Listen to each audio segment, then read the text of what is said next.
The Strange Case of Dr. Jekyll and Mr. Hyde. By Robert Louis Stevenson. Chapter 9. Dr. Lanyon's Narrative. On the 9th of January, now 4 days ago, I received by the evening delivery a registered envelope, addressed in the hand of my colleague and old school companion, Henry Jekyll. I was a good deal surprised by this, for we were by no means in the habit of correspondence. I had seen the man, dined with him, indeed, the night before, and I could imagine nothing in our intercourse that should justify formality of registration. The contents increased my wonder, for this is how the letter ran.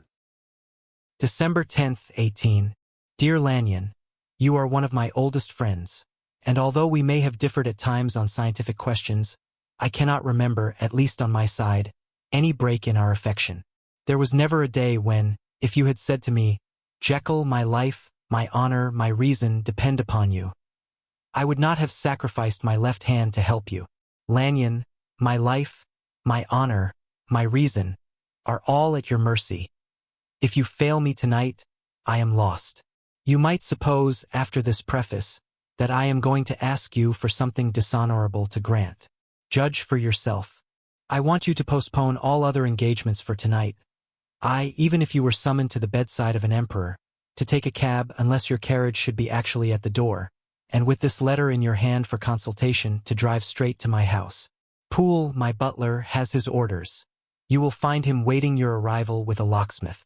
The door of my cabinet is then to be forced, and you are to go in alone, to open the glazed press, letter E on the left hand, breaking the lock if it be shut, and to draw out with all its contents as they stand, the fourth drawer from the top or, which is the same thing, the third from the bottom. In my extreme distress of mind, I have a morbid fear of misdirecting you. But even if I am in error, you may know the right drawer by its contents.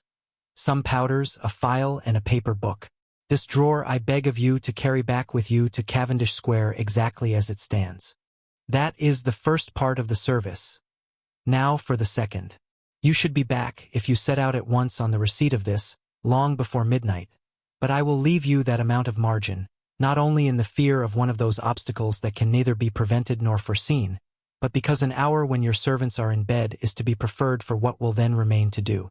At midnight, then, I have to ask you to be alone in your consulting room, to admit with your own hand into the house a man who will present himself in my name, and to place in his hands the drawer that you will have brought with you from my cabinet.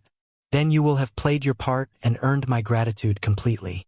5 minutes afterwards, if you insist upon an explanation, you will have understood that these arrangements are of capital importance, and that by the neglect of one of them, fantastic as they must appear, you might have charged your conscience with my death or the shipwreck of my reason. Confident as I am that you will not trifle with this appeal, my heart sinks and my hand trembles at the bare thought of such a possibility. Think of me at this hour in a strange place, laboring under a blackness of distress that no fancy can exaggerate, and yet well aware that, if you will but punctually serve me, my troubles will roll away like a story that is told. Serve me, my dear Lanyon, and save your friend, H.J. P.S. I had already sealed this up when a fresh terror struck upon my soul. It is possible that the post office may fail me, and this letter not come into your hands until tomorrow morning. In that case, dear Lanyon, do my errand when it shall be most convenient for you in the course of the day, and once more expect my messenger at midnight. It may then already be too late, and if that night passes without event, you will know that you have seen the last of Henry Jekyll. Upon the reading of this letter, I made sure my colleague was insane, but till that was proved beyond the possibility of doubt, I felt bound to do as he requested. The less I understood of this farrago, the less I was in a position to judge of its importance, and an appeal so worded could not be set aside without a grave responsibility. I rose accordingly from table, got into a hansom, and drove straight to Jekyll's house. The butler was awaiting my arrival. He had received by the same post as mine a registered letter of instruction, and had sent at once for a locksmith and a carpenter. The tradesmen came while we were yet speaking, and we moved in a body to old Dr. Denman's surgical theatre, from which, as you are doubtless aware, Jekyll's private cabinet is most conveniently entered. The door was very strong, the lock excellent. The carpenter avowed he would have great trouble and have to do much damage, if force were to be used, and the locksmith was near despair. But this last was a handy fellow, and after 2 hours' work, the door stood open. The press marquee was unlocked, and I took out the drawer, had it filled up with straw and tied in a sheet, and returned with it to Cavendish Square. Here I proceeded to examine its contents. The powders were neatly enough made up, but not with the nicety of the dispensing chemist, so that it was plain they were of Jekyll's private manufacture, and when I opened one of the wrappers I found what seemed to me a simple crystalline salt of a white color. The phial, to which I next turned my attention, might have been about half full of a blood-red liquor, which was highly pungent to the sense of smell and seemed to me to contain phosphorus and some volatile ether. At the other ingredients I could make no guess. The book was an ordinary version book and contained little but a series of dates. These covered a period of many years, but I observed that the entries ceased nearly a year ago and quite abruptly. Here and there a brief remark was appended to a date, usually no more than a single word, double, occurring perhaps 6 times in a total of several hundred entries, and once very early in the list and followed by several marks of exclamation, total failure. All this, though it whetted my curiosity, told me little that was definite. Here were a phial of some salt, and the record of a series of experiments that had led, like too many of Jekyll's investigations, to no end of practical usefulness. How could the presence of these articles in my house affect either the honor, the sanity, or the life of my flighty colleague? If his messenger could go to one place, why could he not go to another? And even granting some impediment, why was this gentleman to be received by me in secret? The more I reflected the more convinced I grew that I was dealing with a case of cerebral disease, and though I dismissed my servants to bed, I loaded an old revolver, that I might be found in some posture of self-defense.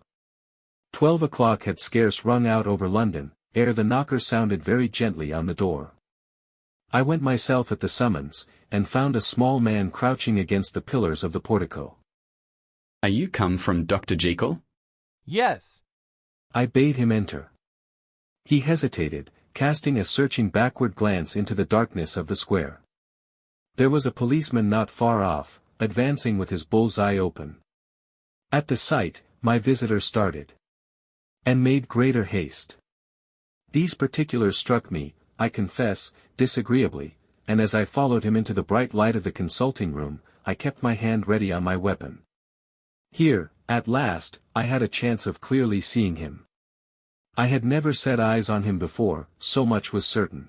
He was small, as I have said. I was struck besides with the shocking expression of his face, with his remarkable combination of great muscular activity and great apparent debility of constitution, and, last but not least, with the odd, subjective disturbance caused by his neighborhood.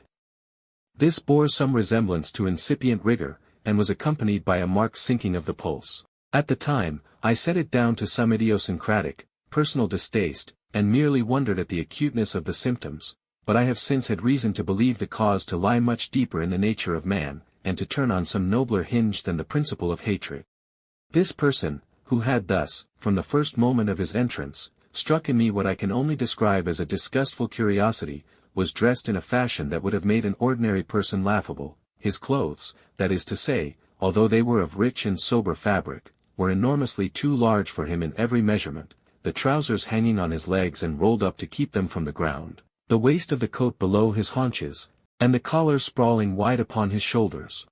Strange to relate, this ludicrous accoutrement was far from moving me to laughter. Rather, as there was something abnormal and misbegotten in the very essence of the creature that now faced me, something seizing, surprising and revolting, this fresh disparity seemed but to fit in with and to reinforce it, so that to my interest in the man's nature and character, there was added a curiosity as to his origin, his life, his fortune and status in the world. These observations, though they have taken so great a space to be set down in, were yet the work of a few seconds. My visitor was, indeed, on fire with somber excitement. "Have you got it?" His impatience was so great that he laid his hand upon my arm and sought to shake me. I put him back, conscious at his touch of a certain icy pang along my blood. "Come, sir. You forget that I have not yet the pleasure of your acquaintance. Be seated, if you please." I showed him an example and sat down myself in my customary seat, with as fair an imitation of my ordinary manner to a patient. As the lateness of the hour, the nature of my preoccupations, and the horror I had of my visitor, would suffer me to muster. I beg your pardon, Dr. Lanyon. What you say is very well founded, and my impatience has shown its heels to my politeness. I come here at the instance of your colleague, Dr. Henry Jekyll, on a piece of business of some moment, and I understood a drawer. But here I took pity on my visitor's suspense, and some perhaps on my own growing curiosity. There it is, sir. I pointed to the drawer, where it lay on the floor behind a table. And still covered with the sheet. He sprang to it, and then paused, laying his hand upon his heart. I could hear his teeth grate with the convulsive action of his jaws. His face was so ghastly to see that I grew alarmed both for his life and reason. Compose yourself. He turned a dreadful smile to me, and as if with the decision of despair, plucked away the sheet. At sight of the contents, he uttered one loud sob of such immense relief that I sat petrified.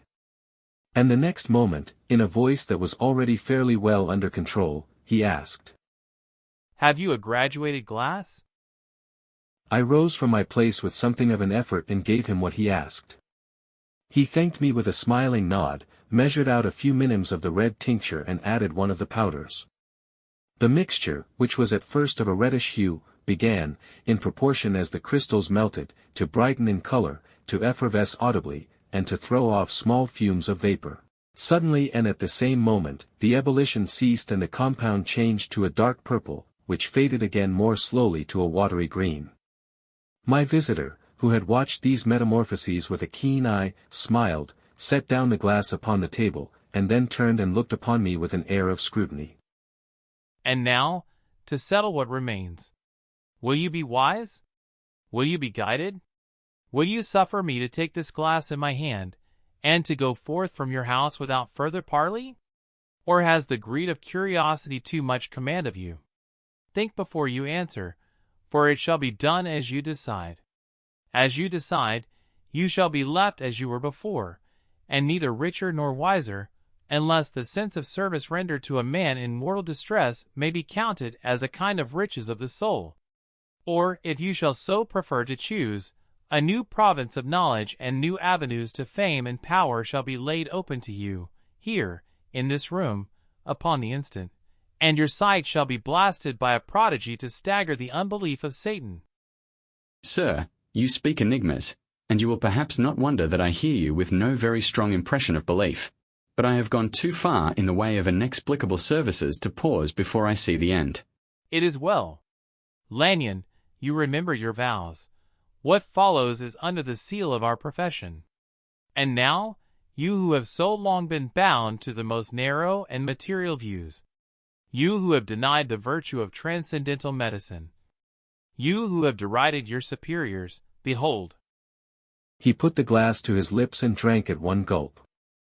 A cry followed, he reeled, staggered, clutched at the table and held on, staring with injected eyes, gasping with open mouth, and as I looked there came, I thought, a change. He seemed to swell, his face became suddenly black and the features seemed to melt and alter, and the next moment, I had sprung to my feet and leaped back against the wall, my arms raised to shield me from that prodigy, my mind submerged in terror.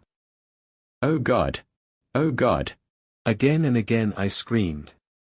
For there before my eyes, pale and shaken, and half fainting, and groping before him with his hands, like a man restored from death, there stood Henry Jekyll. What he told me in the next hour, I cannot bring my mind to set on paper. I saw what I saw, I heard what I heard, and my soul sickened at it, and yet now when that sight has faded from my eyes, I ask myself if I believe it, and I cannot answer. My life is shaken to its roots, sleep has left me, the deadliest terror sits by me at all hours of the day and night, and I feel that my days are numbered, and that I must die, and yet I shall die incredulous. As for the moral turpitude that man unveiled to me, even with tears of penitence, I cannot, even in memory, dwell on it without a start of horror. I will say but one thing, utter son, and that, if you can bring your mind to credit it, will be more than enough. The creature who crept into my house that night was, on Jekyll's own confession, known by the name of Hyde and hunted for in every corner of the land as the murderer of Carew. Hasty Lanyon. If you liked this video, please give it a thumbs up, subscribe to the channel, and click the bell so you won't miss the next chapter. Your support helps us continue this journey into the unknown.